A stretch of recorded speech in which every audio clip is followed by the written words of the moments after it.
Oke, selamat datang di podcast Bli. Selamat datang di podcast Bli. Setelah sekian lama, terus gitu aja openingnya sih males sekali aku sebenarnya. Setelah sekian lama. Ini bukan salah saya, guys. Jujur ya Bang Faris ya, ini kita kemarin udah sempet take tapi ya gitulah audionya. Kurang. Oke, kali ini kita mau ngobrol sama Mas Faris nih. Mas Faris dari apa ini bisa dibilang apa? Saya bisa dibilang, kalau profesi bisa dibilang coffee expert. Coffee expert. Expert bro. Siang malam aja hidup tuh? mati. Sama kopi ya? Sama kopi. Waduh. Itu coffee expert itu ceritanya ngapain aja gitu? Nah, itu ngapain aja lu tuh? Sebetulnya coffee expert itu kan another level dari profesi barista, roaster dan lain-lain. Jadi dirangkum harus memiliki atribut skill yang seluas itu. Oke. Jadi mulai dari kayak roastingnya bisa. Roastingan bisa. Latih Ngebar art. juga bisa, latih art juga bisa. Ya. Manajemennya juga Manajemen mungkin ya. operasional restorannya Oke. juga atau coffee shopnya. Berarti emang expert kali bro. Ya, bukan. Expert kali. Bukan kaleng-kaleng nih. Bukan kaleng-kaleng. Nggak, undangan kita bukan kaleng-kaleng. Yoi. Melebihi pendekar juga sih. Kan ya sekarang lagi rame juga tuh katanya tuh. Iya, tapi pendekar kopi. pendekar kopi itu harus didukung. Iya. Harus sangat didukung. Kenapa? Dan harus tetap eksis sampai sekarang. Kenapa emang? Karena dia di chain paling akhir dari konsumen kopi yang kritis. Kalau nggak ada konsumen yang kritis, suatu produk nggak bakal berkembang. Gitu. Tapi pendekarnya yang beneran pendekar. Yang tapi beneran ya. pendekar. Bukan yang sok-sok jagoan jadi pendekar. Jago. Mungkin yang tersinggung sama banyak pendekar ini barista skena. Gitu. Barista skena tuh. Ya. Biasalah. Tato kecil-kecil. Kecil-kecil dan kan bayangannya kan kalau misalkan kita membayangkan pendekar gitu ya. Bayangannya kan misalnya kayak Samurai Ace kayak gitu kan. Ya. Ini kalau pendekar yang abal-abal mungkin datangnya kayak Ninja Hattori gitu kayak. Ya biasanya yang masalahnya udah habis dia baru datang gitu loh. Iya, gitu. Biasanya sih gitu ya. Tapi ini karena kita temanya coffee specialty sama dengan ekspor. Nah, tadi dia sempat bahas dikit tuh. Kenapa tuh? Ada coffee specialty yang masa kini, masa lalu dan masa pokoknya sebelumnya itulah gitu kan. Jadi kita mau tahu dulu nih apa sih itu sebenarnya coffee specialty itu sebenarnya? Ya. Secara singkat era kopi specialty sekarang itu kan sebagai konsumen yang menilai keseluruhan produk itu harus dieksekusi dengan proper dan nilai-nilai tertentu. Iya. Dari sisi mana? Dari biji kopinya atau dari biji kopinya sendiri? Dari biji kopi ya. Sumbernya harus jelas. Kita harus tahu transparansi masalah prosesnya dan di mana akhirnya kopi itu dibawa ke suatu roastery atau coffee shop itu transparansinya ada semua dan dieksekusi dengan barista dengan benar. Nah, itu kan secara singkat supply chain dari specialty coffee. Kalau kita bilang specialty coffee tapi berhenti di barista yang knowledge-nya nggak bisa menyampaikan, bukan kurang, mungkin produk knowledge-nya dia masih kurang ya. Kehilangan esensi dari specialty coffee itu sendiri. Kan dari spesial gitu loh. Pasti yang terbaik kan. Yang terbaik. Mungkin dari kan aku juga pernah dengar nih di lewat-lewat lah di TikTok ya. Maksudnya orang-orang yang sebut aja pendekar yang memang benar-benar pendekar ini gitu. Dia tuh juga pernah bilang nggak rugi juga kalau kamu bikin coffee shop yang memang fokusnya ke specialty coffee tapi eksekusinya nggak oke. Betul. Terus juga kadang-kadang kita juga nggak bisa ngasih edukasi ke customer gitu. Betul. Toh kayak anggap aja customernya kayak aku gitu loh. Aku kan yang penting kopi manis, udah oke, nggak peduli dia mau robusta, mau arabica, mau dari Gintemani. Yang penting mantap. Yang penting mantap, masuk melek gitu loh. Jadi itu penting sih juga. Kan katanya juga proses pemilihan kopi itu kan dari petani itu nggak 100% kan yang bisa dijadikan specialty gitu kan. Banyak sekali pengurangan dari segi cacatnya. Yang nggak lolos. Berarti itu kan dari level mana dia bisa dibilang membedakan kopi yang baik dan buruk, apakah dari level petani atau? Nah, di era masa sekarang bisa dibilang Indonesia perkembangan kopi itu udah sangat pesat, Pak. Jadi Indonesia udah banyak banget, Pak. Beli aja karena ini podcast beli ya. Marahin. Enggak, emang udah tua ya, emang udah tua. Cocok dipanggil Bapak. Jadi gini, Bli. Perkembangan kopi di Indonesia khususnya specialty coffee itu meningkatnya cukup pesat. Oke. Jadi dari era yang dulu yang orang kopi masih pakai gula, biarpun sekarang juga masih tapi terinfluence sama style di specialty coffee. Semuanya terukur dengan benar, semua itu disajikan ke customer dengan sesuatu konsistensi yang tinggi, biarpun itu kopi susu gula aren. Tapi kan udah membaik kan. Jadi sekarang cuma asal bikin kopi dikasih gula nggak. Semua sekarang barista bisa lah mengoperasikan mesin, bisa mengerti rasa yang mengganggu, yang nggak cocok, ini kayaknya kurang bagus, nggak bisa kawin sama sirupnya ini. Benar. Itu juga aku juga pernah gini nih, maksudnya kayak ngelihat di beberapa coffee shop yang memang kalau aku di rumah kan biasanya semua bisa dicampur gitu loh, bisa bikin kopi yang sasetan, campur susu apa aja gitu. Di beberapa coffee shop juga ada beberapa yang emang sekarang kan lagi nih outside lagi kan, vegan friendly. Anti laktosa ya apa sih? Iya, laktosa ya. Vegan friendly. Nah, itu dah di coffee shop ini dia tuh milihin emang menu yang emang pas dipakein si outside. Jadi nggak semua menu bisa dicampurin sama outside. Itu maksud dari Masnya tadi yang jadi dunia specialty coffee yang terbiasa mengukur sesuatu, berusaha konsisten di sesuatu. Jadi memang ada kopi yang nggak bisa cocok dengan alternatif milk. Benar. Khususkan. Gitu ya. Jadi specialty ini bukan berarti yang kopi yang masa kini ya. Yang masa kini bukan berarti kopi hitam yang kayak ada drip pelan-pelan. Nggak harus. Tapi memang masih banyak yang bisa dieksplor dari situ. Ya. Kok es kopi susu ini jembatan industri kopi masa depan. Iya.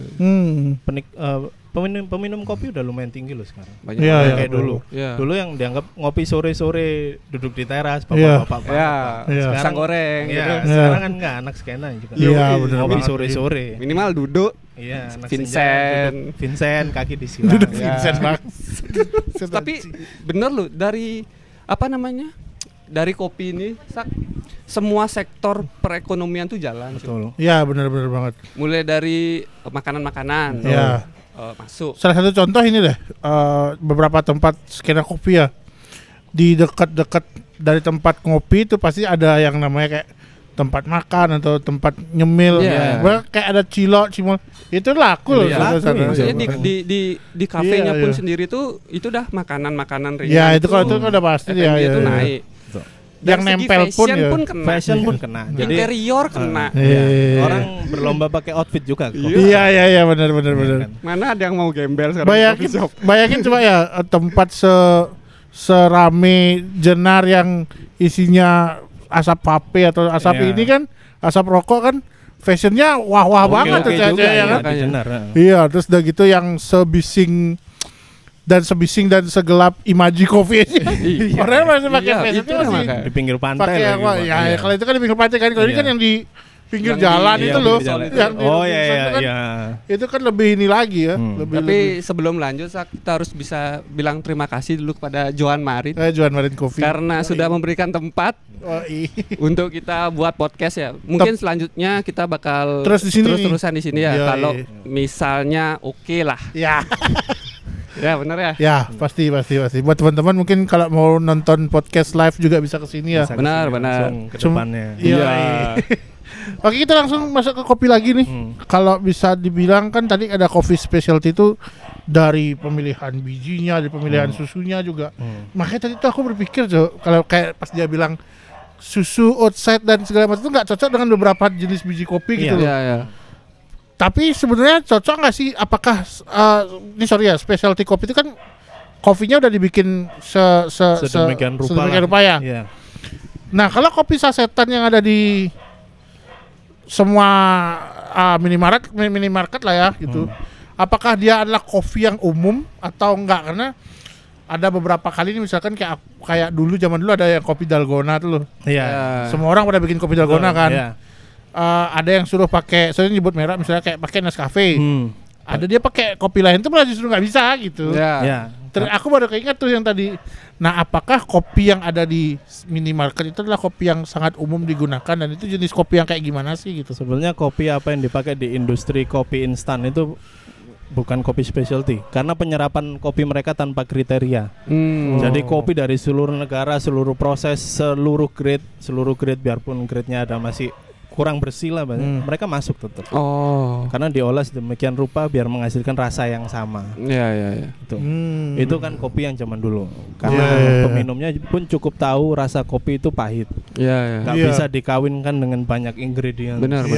Bisa ini itulah. Nah, di era specialty coffee sekarang banyak sekali cabangnya. Bahkan ada coffee mixologist sekarang. Iya, setuju. Emang gimana ya? Dari apa yang aku bilang tadi itu juga yang petani itu loh. Kan katanya ya aku nggak tahu nih benar apa enggak. Yang jadi specialty itu memang didistribusikan. Tapi yang nggak kepake ini nggak dibuang begitu saja. Gitu loh. Itulah yang diserap oleh pabrik-pabrik kopi besar itu. Jadi gitu perputarannya. Ya, makanya si pendekar ini bilang dia nggak boleh ngeremehin kopi-kopi sasetan itu. Nggak bisa kita remehkan. Kalau itu diremehkan kasihan petaninya gitu katanya. Karena mereka yang menstabilkan harga juga. Karena produk limbah pun masih ada yang menerima. Ini bahasa terlalu kasar limbah. Produk buangannya lah, sisa buangannya bukan limbah. Limbah nggak bisa dikonsumsi. Benar. Jadi saya ada kita juga sebenarnya sedikit-sedikit mengupas dark side ini bisnis kopi juga ya. Banyak sekali. Banyak sekali. Oke, sekarang coba deh salah satu dark side yang lain ada nggak? Dari sisi misalkan barista nih, kan kita tahu ya, yang kemarin aku sempat baca di Twitter rame banget barista-barista di Jogja. Karena kebetulan aku kan pernah kuliah di Jogja juga kan. Barista-barista di Jogja itu dia mampu beli iPhone, padahal dia itu gajinya UMR-nya rendah loh. Nah terus kemudian mereka digaji rendah pun mereka masih mau tetap nyari barista gitu. Oke, aku pengen tahu sih dari sisi kamu sendiri apa sih sebenarnya kelebihannya dari menjadi barista gitu loh. Dan memang di era spesial kopi saat ini gitu. Khusus specialty ya. Ini pertanyaan cukup sensitif. Kanan kiri atas bawah kesenggol. Pintar juga mancingnya ya. Ini otomatis barusan aku keinget nih. Makanya gitu. Tapi ini bisa dijawab dengan sesuatu yang kompeten. Jadi barista itu banyak pengembangan karir yang bisa dia pilih. Tapi fenomena sekarang orang yang jadi barista itu hanya untuk mengisi waktu. Contoh lagi kuliah nih, daripada gabut, pengen produktif jadi barista. Nah, tadi kembali ke pertanyaannya, kenapa barista zaman sekarang dengan gaji minim tapi lifestyle-nya bisa tinggi? Iya benar. Ya kan masih punya orang tua, Pak. Masih nempel ya mereka. Kecuali nggak punya orang tua, kita bisa berasumsi lain. Iya. Tapi benar juga sih. Iya kan. Rata-rata yang di Jogja juga pada masih kuliah, ini ya. Oh iya benar juga ya. Ya itu harusnya bisa dijawab sih kemarin. Tapi di Twitter tuh rame banget dan nggak ada yang terjawab. Ya nggak ada orang ngerti loh. Taunya minum aja. Tapi mereka lupa esensi barista itu juga salah satu profesi. Dan profesi itu bisa berubah menjadi seorang profesional kan? Benar. Nah, kenapa mereka nggak memilih jalan itu yang belajar serius, yang mendalami karakter dan pengetahuan seorang barista itu gimana? Biasa kan kayak jadi hitungannya kayak jadi barista itu hanya menjadi sebuah batu loncatan aja. Dari nanti kalau aku lulus aku bakal jadi inilah. Tapi ini untuk mengisi kekosongan dan mengisi social life saya. Minimal bisa bikin story latte art ya. Ya bisa jadi influencer kopi juga kan bisa jadi influencer kopi kalau penampilannya oke. Benar. Nah, sekarang gini nih, kayak ada pertanyaan lagi enggak? Lanjut dulu. Aku dulu ya. Jadi di Jogja itu juga dulu pernah ada yang dia ngaku kopi expert. Mungkin tahu namanya kopi klinik kopi. Ya, Mas Pepeng ya, dulu aku pernah. Awal dia baru ngerintis tuh di jadi ada aula kampus itu. Aula serbaguna aula serbaguna ngoceh pakai rok preso. Di tengah hutan tuh, di jalan bukan Monjali. Avandi Gejayan. Itu pertama kali aku udah kesana kan, melihat kayak yang pertama kali ini ada orang ada biji kopi dari mana-mana, kamu biasa ngopi apa gitu kan. Nah, menurutku aku kan nggak tahu tuh dia expert atau enggak, specialty atau enggak. Tapi ketika lama kelamaan aku mengikuti perjalanannya nih, anggaplah misalnya ini perjalanan nggak, wah dia keren, dia bagus, dia ini nggak gitu cuy. Wah dia bagus nih, dia specialty, terus kemudian ketemu sama barista lainnya kan, dia jadi public enemy gitu misalkan. Ya itu benar, tak tahu kan? Bisa jadi. Karena dia punya idealisme sendiri tentang kopi. Nah, sekarang aku tanya, kamu sendiri punya idealisme sendiri nggak sih tentang itu? Atau enggak ketika kamu adalah seorang expert ketemu dengan expert lainnya, kamu merasa bahwa kamu dan idealisme kalian itu berbeda? Karena tiap orang kan punya spesialtinya sendiri. Spesialtinya sendiri, apakah gitu ya? Itu berbeda argumen itu sangat wajar. Tapi berbeda argumen itu ada bagusnya. Dia punya dasar untuk argumen itu. Jadi kalau dia punya dasar untuk argumen itu, saya pasti menerima karena udah ada kajiannya, udah ada eksperimennya, udah ada hasilnya. Tapi kalau sesuatu yang tanpa dasar, nggak ada faktanya, cuma omongan dari omongan ke orang, ya anggap aja lewat. Ya setuju sih. Soalnya kan ya itulah. Perbedaannya pendekar, the real pendekar sama pendekar-pendekar. Dia mau pendekar biru gitu. Yes. Kalau kita bilang kita punya landasan, kita baca itu dari bukunya si penulis A, ibaratnya ada dalil-dalil ayat-ayatnya yang jelas nih dituliskan di situ dan kita eksperimen ternyata masuk akal, ya boleh jadi landasan. Terus kalau misalnya gini Mas, apa namanya? Kalau menurutku kan specialty itu masih di kopi-kopi hitam tanpa. Karena dari sudut pandangku ya masih yang hitam, non campuran apa-apa, yang masih terasa asam atau apa gitu. Kalau dilihat dari sekarang, apakah itu masih banyak peminatnya dibanding dengan kopi-kopi kekinian itu? Dan kalau masih banyak, yang mana? Misalkan dari jenis-jenis itu ada banyak. Aku nggak hafal sih, ada mungkin ada V60, ada ada itu gitu. Jadi penikmat kopi specialty memang kebanyakan sampai sekarang masih menikmati kopi sebagai black atau paling banter cappuccino. Yang putih cappuccino. Milk base-nya. Kenapa kita pilih black, filter atau espresso? Itu karena dia punya transparansi rasa paling jelas yang nggak dicampur sama sekali. Tapi nggak ada salahnya juga ketika kita experimenting sesuatu, kita campurkan sesuatu dan menghasilkan rasa yang unik. Jadi eksperimental ini harus on purpose, ada tujuannya, ingin menghasilkan apa. Boleh dicampur dengan berbagai macam bahan yang non kopi. Bahkan pemanis pun sah-sah aja dengan catatan dia on purpose. Dan takarannya sesuai juga. Karena pun di kejuaraan barista itu ada 3 syarat minuman yang harus disajikan ke juri. Espresso base, milk base, dan 1 signature beverage. Ini yang harus menambahkan banyak hal-hal lain ke dalam kopinya dia untuk meng-highlight atau create rasa baru. Jadi nggak ada salahnya. Tapi itu on purpose, enggak, itu aja. Tapi untuk persentase kan Masnya kan udah oke lah di kopi-kopi gitu loh. Kira-kira berapa perbandingan yang lebih ke kopi-kopi, aku bilang kopi kekinian aja lah ya, kopi yang gula aren, yang susu-susunya banyak itu, sama yang specialty kopi, dari specialty coffee? Ini pertanyaan yang susah dijawab dengan angka, tapi dengan cerita aja lah. Ya boleh lah.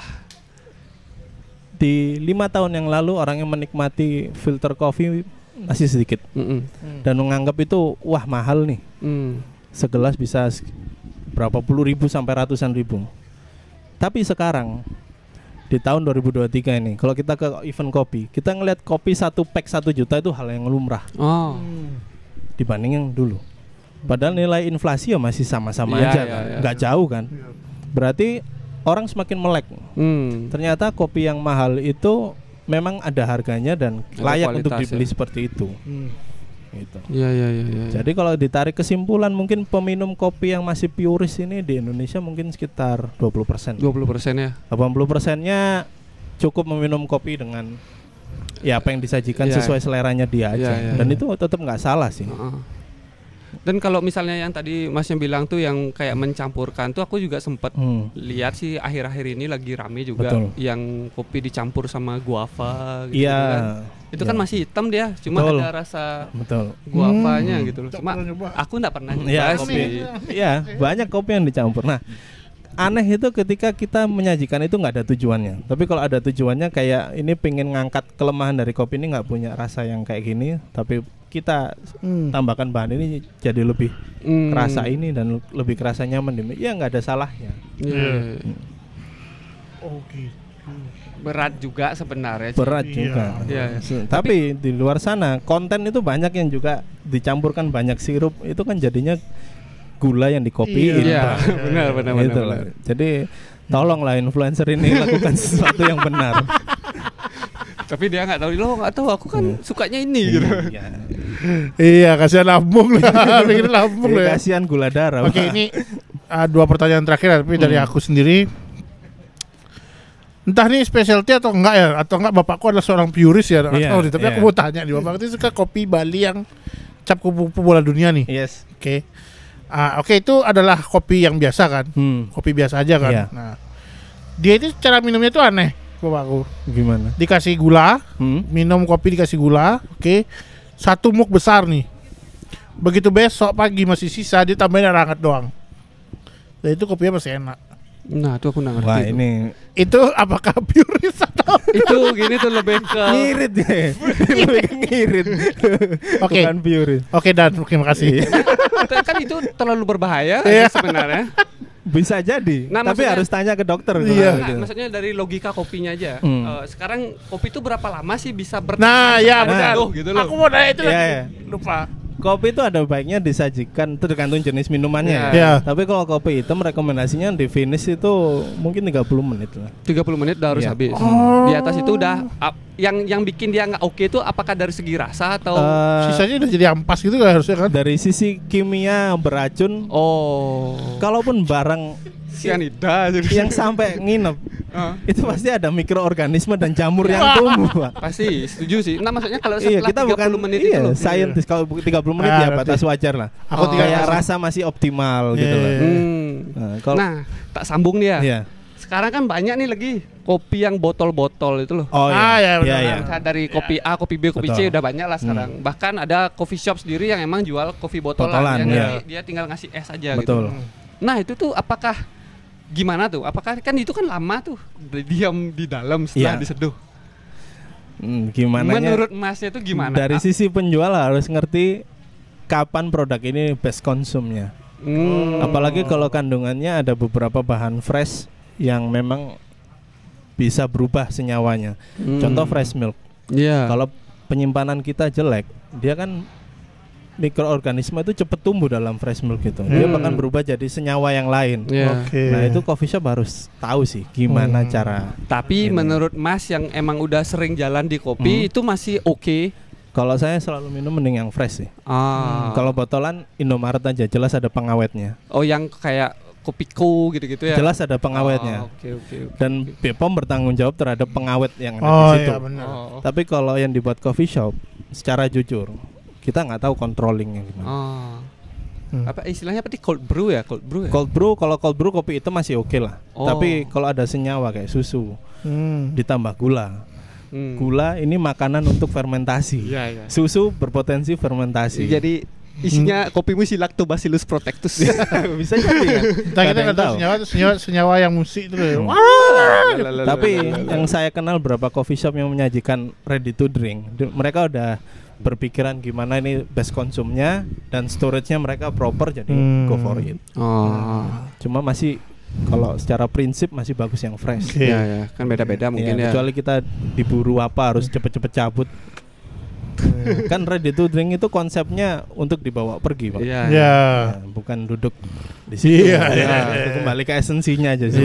Kan soalnya banyak tuh yang beli berapa liter di stok di rumah karena dia malas gitu loh. Nanti besok-besok. Cuma jujur kalau aku ngerasain kopi kayak gitu tuh nggak suka. Sesuka-sukanya aku sama kopi manis. Itu tuh kalau udah dalam botol dan udah dibuka sekali, nantinya pun aku minum tuh kayak ada rasa yang ada perubahan ya. Ada perubahan itulah yang senyawa pasti berubah dia. Ya. Terus kalau menurut Mas ini mungkin terakhir ya Mas ya. Gimana prediksi Mas sebagai expert di kopi nih masa depan di dalam melihat masa depan specialty coffee nih khususnya di Bali dan di Indonesia. Ya, secara global mungkin orang bakal lebih mengenal sih. Saya beberapa kali ngenalin ke orang ternyata masih ada jawaban template yang ternyata kopi rasanya begini, yang punya asam, punya manisnya murni dari kopi itu sendiri. Ternyata masih banyak orang yang nggak tahu karena kurangnya market penetrasi ke orang itu. Tapi di 10 tahun lagi kopi specialty ini akan menjadi common industry. Jadi orang jual kopi yang mahal seperti wine ini bakal jadi hal yang lumrah. Yang segelas bisa puluhan bahkan ratusan. Itu bakal menjadi hal yang lumrah. Karena tahun ini pun kopi banyak berita-berita yang wow. Contohnya misalnya apa? Ada kopi lelang dari Panama yang sekilonya mencapai 150 juta. Sekilo? Yes, cuma itu sekali minum itu kurang lebih 4,5 juta. Ketika ada pembelinya berarti mereka punya market. Iya. Walaupun masih kecil ya. Biarpun masih kecil. Potensi itu gede. Iya. Berarti kayaknya sih kalau dari situ aku lihatnya slobar tuh mungkin banyak bakal muncul ya. Slobar bakal muncul, tapi apakah slobar baik untuk bisnis? Itu kan pertanyaannya. Yang di lain ya. Soalnya kan di luar dari kopi yang enak, itu tuh menurutku harus ada hospitality yang oke juga kan. Maksudnya kalau saya enak-enaknya kopi tapi pas diajak ngobrol, suasana di tempatnya juga nggak oke, juga males. Sespecialty apapun kopi Anda. Gitu. Makanya kembali ke statement awal, semua rentetan chain itu harus tereksekusi bagus. Bahkan si baristanya pun harus welcome dengan customer, ngerti kebutuhan customer. Setuju sih. Ada lagi nggak Sak? Kayaknya udah banyak menjawab sih ya. Sebenarnya kalau kita ngomongin kopi ini panjang kali. Endless. Iya. Tapi gini kalau bisa dibilang karena beliau adalah pemainnya, pelakunya dalam membuat kopi. Habis ini kan kita ngobrol sama customernya nih. Biar tahu dua sudut pandang yang berbeda ya. Benar. Jadi dia ntar pilihannya kayak gimana? Apakah pokoknya aku paling specialty dibanding yang lain gitu. Saya yang paling specialty. Aku mana mau si susu ndak? Kopi hitam tok tet. Tidak mau. Ya, oke gitu ya sih kayaknya. Thank you banget nih Mas. Thank you banget buat podcast Bli. Nanti kapan-kapan kita ngobrol kalau ada yang seru-seru lagi tentang kopi ya. Iya, maunya tadi mau pesan kopi nih, nggak ada kopi. Mungkin habis ini dia. Mungkin habis ini. Thank you. Dadah. Thank you, bye.